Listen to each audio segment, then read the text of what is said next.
Hi, Ann Cornick from Paint and Porcelain Exchange, and I'm here to teach beginners how to get started in China painting, but hopefully if you've been painting a while, you'll also find this challenging enough and paint along with us.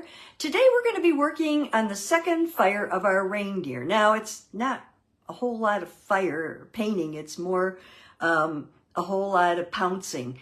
We're going to be putting on a wet grounding background. So this is the ultimate way that we want this to come out, or pretty close. I'm going to make some changes and I'll show you what those are. The biggest change is going to be in the background and also his leg. We're going to add a leg. So that will be the biggest changes that you will see. The first thing you need to do is to apply resist to your piece. And this is how it should look when you're done. Okay, and now resist is a red jello-like substance. It's called red resist. If you're in the States, you can get it from Maryland or Dallas, China. And it tends to harden up like this if you don't seal it correctly. The correct way to seal it, as I have found out, is to take and put a piece, once you open it, put a piece of plastic wrap over it, turn it up and seal it up, and then turn it upside down and store it. And I have had this one, which you can see obviously ran, for a good, probably a good 6 months and nothing's happened. The other thing you can do if it does harden up like this is don't throw it out. I did that the first time. You want to open it up, add 3 to 4 drops of water, nuke it for no more than 5 seconds in your microwave. Stir it with like a toothpick or something, and if it's still not thin enough for you so that it pours easily, then do it again until you get it to a consistency of like Elmer's glue, like white glue, which is the other option. If you don't have resist at home, now, you would have to have done this the night before, but hopefully you did your resist the night before because it has to be totally dry, okay? I have used this in the past with some success. It's not going to be as clean as using resist. Resist seals much better than the Elmer's glue does, and it's easier to spread than the Elmer's glue. You really can't water down the Elmer's glue. While you apply resist in a way that you can almost see through it, but it's, not opaque. You don't want it thick. You don't want it chunky. You want it nice and smooth. The Elmer's glue you need to apply a little heavier. If all you have at home is white glue or Elmer's glue, for those of you overseas, here, let me get the top off. I got it off. Okay. There we go. I can hear it. See, it's like a children's school glue that we use here in the States.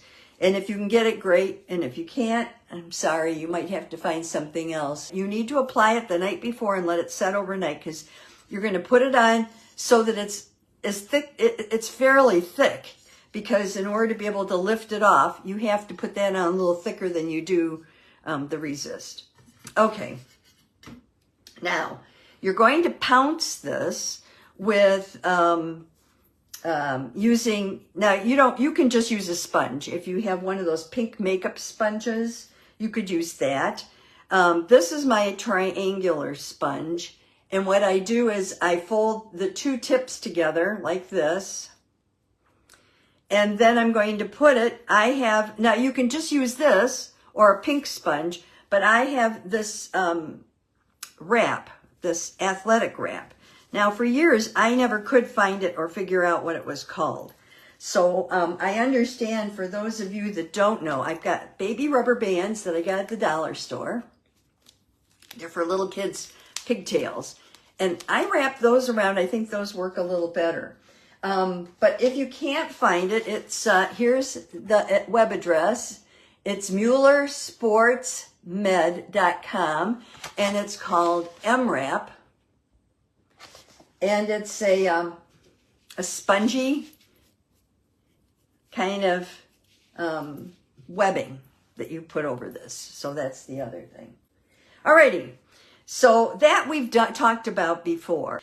Now, one thing I learned from doing my other animal was that I needed to put some lines in here, because when I did the grounding, even though I even tried using enamel over it, I couldn't get it to look like snow in those areas. So I'm going to not be as heavy with my application in these areas, because I want to make sure that I get a lighter area of kind of snow, looking snow. I am going to do a little bit with the blue. Alrighty. But you can use MX54 if you have it. I'm debating right now what I want to use. It dries very fast. I think you could even use pine oil. I think it would work. It dries very well too. And it's a little bit thicker. It does have a smell to it. It smells like pine sol. So if you're allergic to things like pine sol, then you wouldn't want to use pine oil. But it is an option. You can get it through Dallas. The MX54, I actually bought this in Canada. I haven't been able to find it here. It's a quick drying oil. You could use straight copaiba, or you could use a regular oil and just try it, but it has to be one that dries. Okay, there's my deer. Now the colors that I'm using are, I have a cool shadow here. It may not be light enough. I may have to add some white, so I do have some white handy that I can add to it. Then I also have, this color is, it's just a kind of a medium blue. You could use a baby blue, or you could use a light turquoise if you have it, or a deep blue green if you have it. It's cellulean, Cerulean.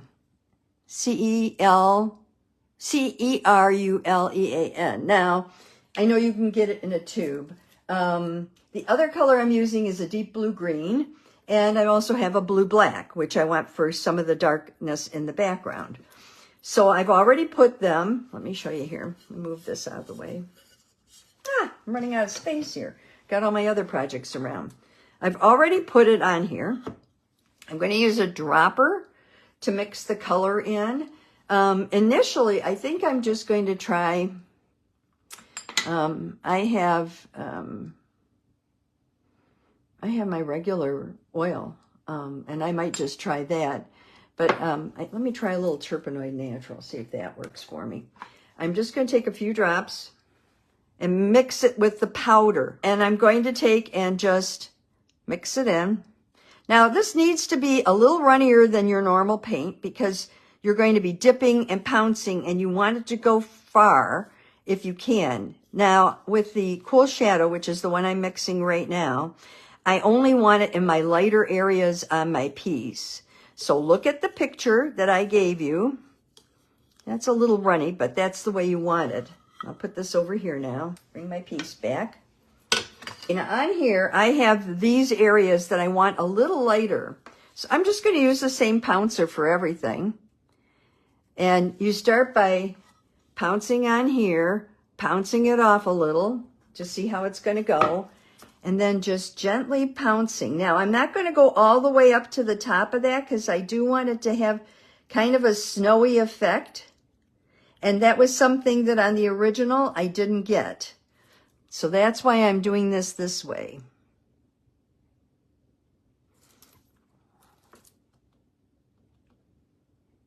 There we go.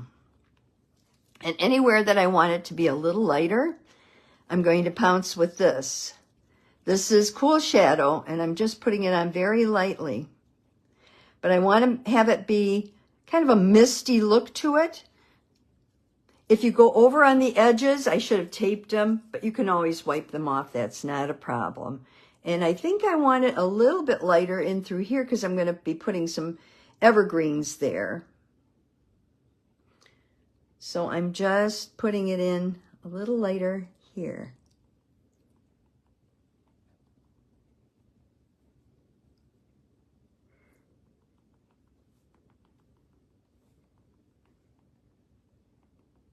I don't want that grainy look to it. I want it to be very light. Okay, now, down here, I want that to be a little whiter. So I might just take a, I've got a stump here. I'm going to pull it back a little.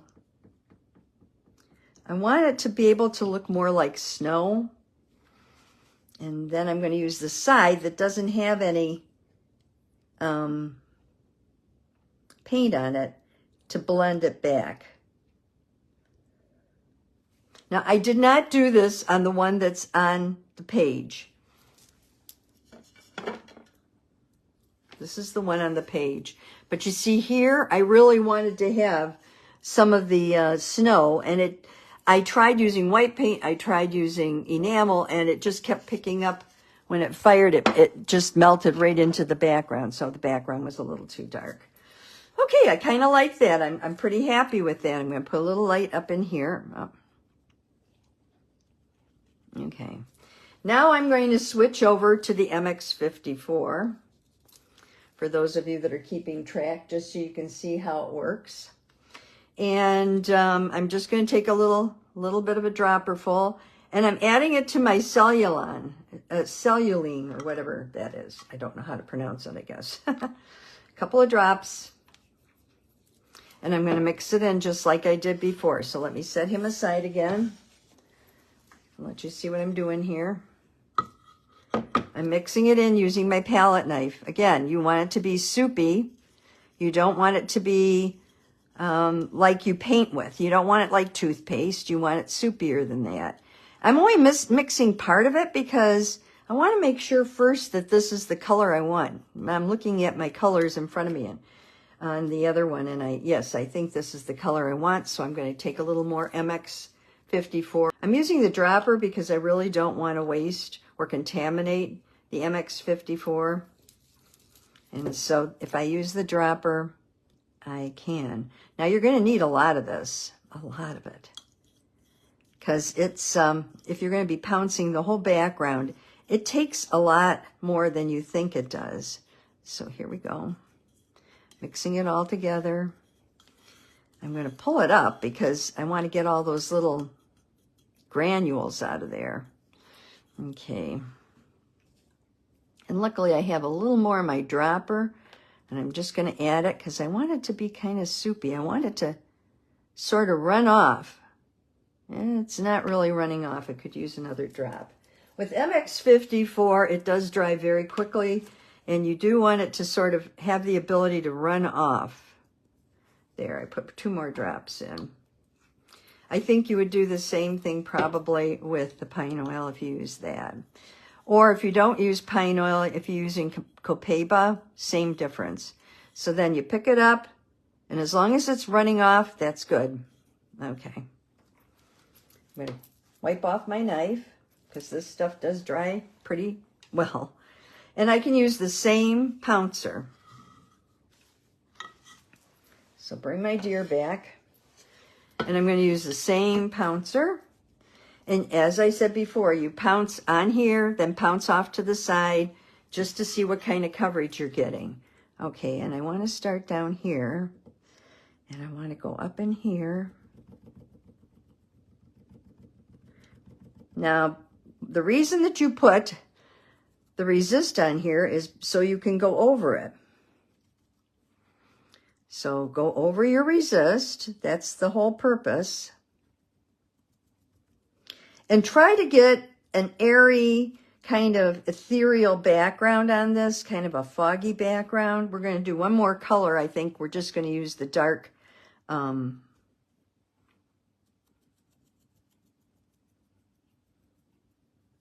I put that line there for a reason, see?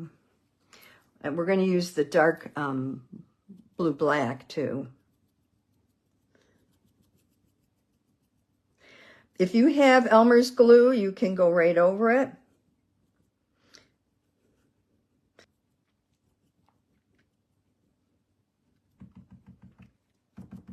There we go.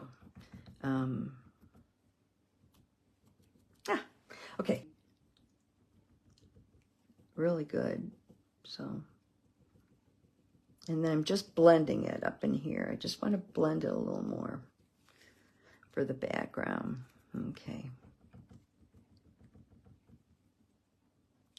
And it doesn't come off. Anyway, the Elmer's glue doesn't come off. You can put the liquid over it and it just doesn't come off. Okay, the last color I'm going to mix is the blue black. That's going to give me most of the color that I want on here. Again, I'm using a powder. And I'm going to put quite a bit out because this is going to take quite a bit.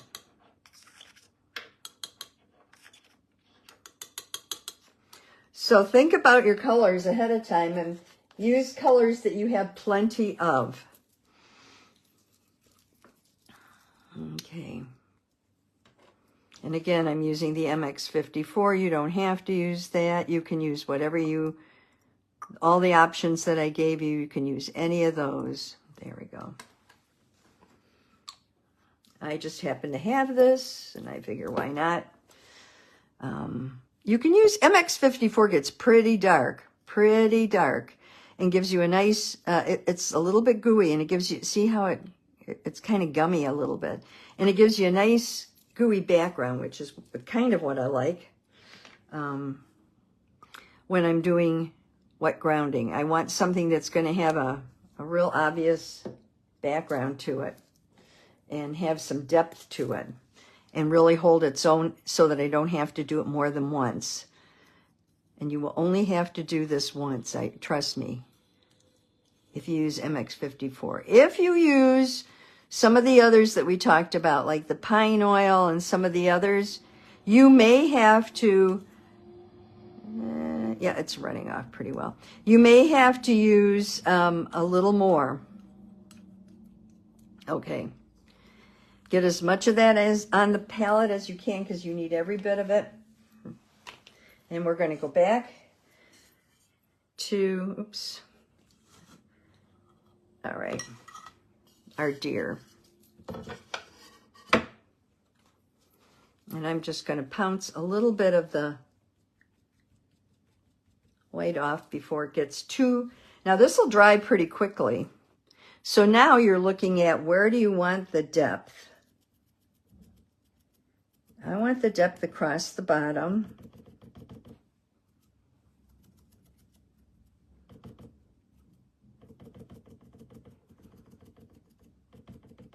Go right over the legs, perfectly fine.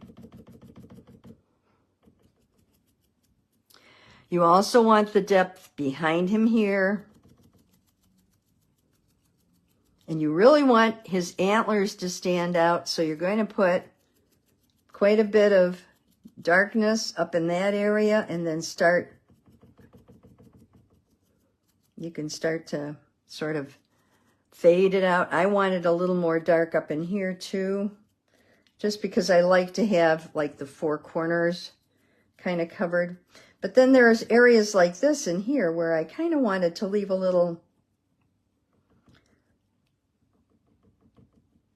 So I use the side to take off a little of this so that it's, now I'm pouncing a little hard. So what you need to do if you're me is lighten up. You want the pouncing to be light and airy. You don't want it to look too,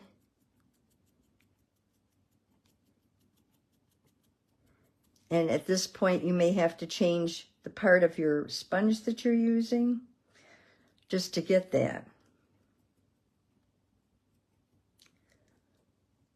And it's just a matter of preference. I squint as I do this to kind of see what it's going to look like. This is really, really getting a little too heavy. So I'm going to take and get a towel here. And I think I'm going to pounce on my towel just to get out some of it, and then go back and just smooth. That's all I'm doing now. I'm trying to smooth it. Make it so it's not quite so dark. Trying to stay out of the way so you can see what I'm doing. Like right there, that was way too dark. But I also want to leave some areas that have a little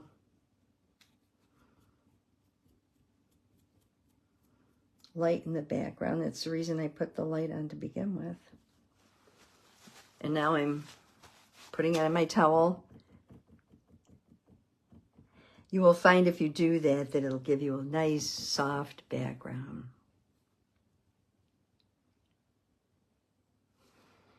Okay, now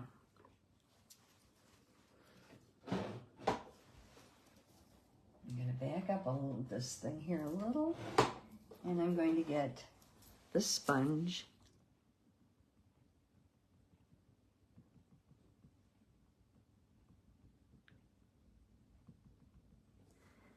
Do a little bit of editing here. I want it to look a little bit like there's lights or snow in the background. Can you see how I'm getting that there? I'm using the side of the sponge.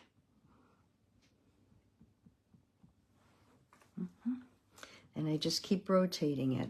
I kind of want that lights in the background kind of odd look to this. Okay. I like that. What do you think?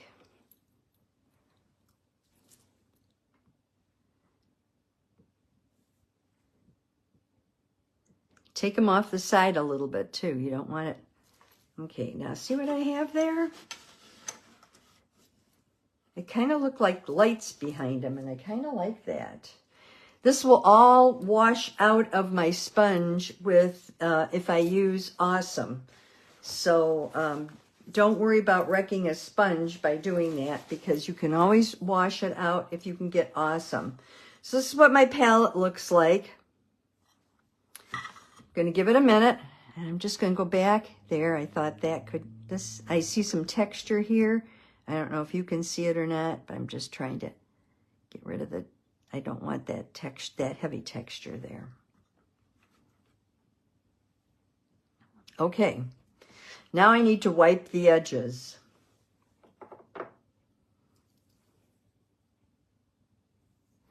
I think I'm just going to take a Kleenex and be very, very careful. I should have taped these. That was my mistake.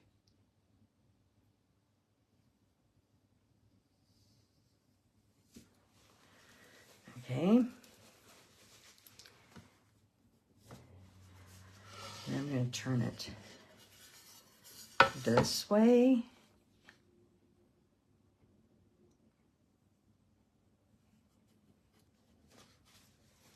Okay. Get a new part of the Kleenex here. And come down this way. Oops, I'm having a problem there. So let me turn it to face me at the bottom. Apparently that's my best area to do it in. And I'm leaning against my table. And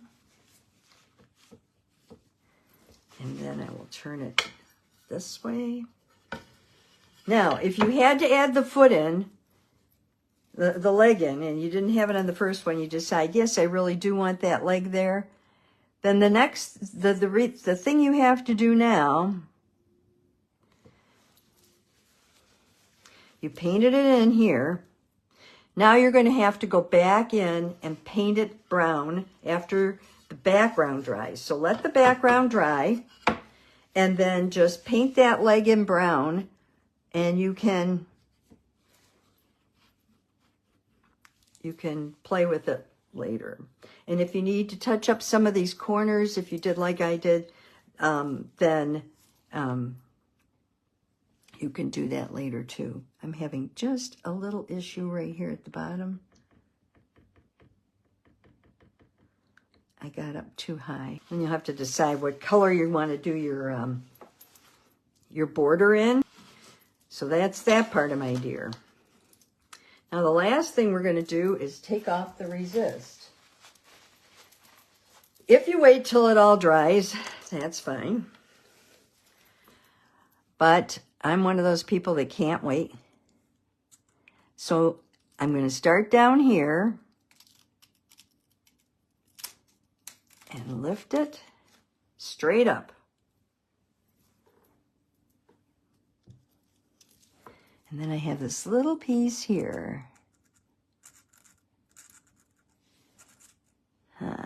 Ready? I might be better off starting up here, only because there's nothing for me to touch up here. I'm gonna need Lorna told us, Lorna McLean, when I was in Canada, that you should always take little pieces like this and attach them to bigger pieces so that when you pull it, like I did earlier, all of the stuff comes off together. So that's how you know you did a good job, is if after you're done, everything comes off, which is what mine did. So I'm real pleased. That's exactly what I wanted. Okay. Now, if you're working with the Elmers, I would let it dry and then pull it off. But this is not the Elmers, this is the other.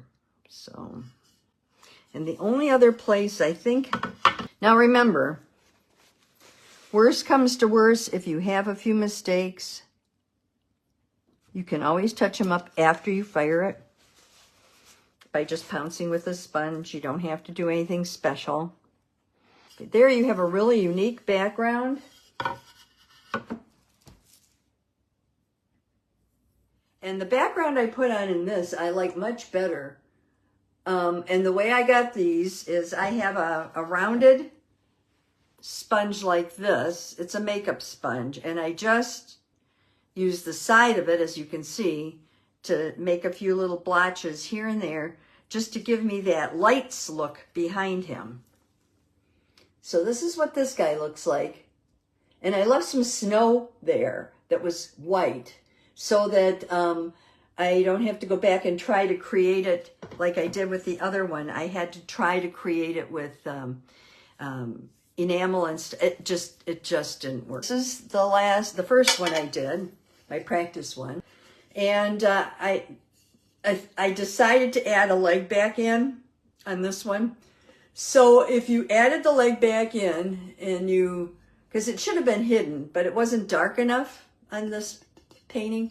So I decided to put a leg back in, and I give you the instructions earlier on in this so you can see how to do that. Just make sure before you fire it that you paint that leg in so that it's there, okay? All right, so this is what yours should look like before you fire it. And then at that point, when you take it out, next time we'll finish up the deer and we'll work a little bit on the background and hopefully get it to look pretty decent. If you use the Elmer's glue, you're going to have to really clean it up. When you take it off from here, you're going to have to go through and very carefully clean it up all around the animals so that you don't have any. Because what'll happen, I think, now I've never actually done this, but when it has color on it, I think because when you fire it, the Elmer's glue or the white glue disappears, that whatever color's on top of it will then fire into the piece. So make sure you have all of the blue off of that area before you fire it. Pick up those brushes, keep painting, and I will see you next time. Bye-bye. And I hope you'll take a minute to subscribe so that other people can learn more about China painting and we can get the word out to more people. You also can look at the links below. My Paintnporcelain.com website has a lot of freebies and printables for new and experienced painters, as well as studies, supplies, and even some of my hand-painted china. So thank you again, and I'll see you next time.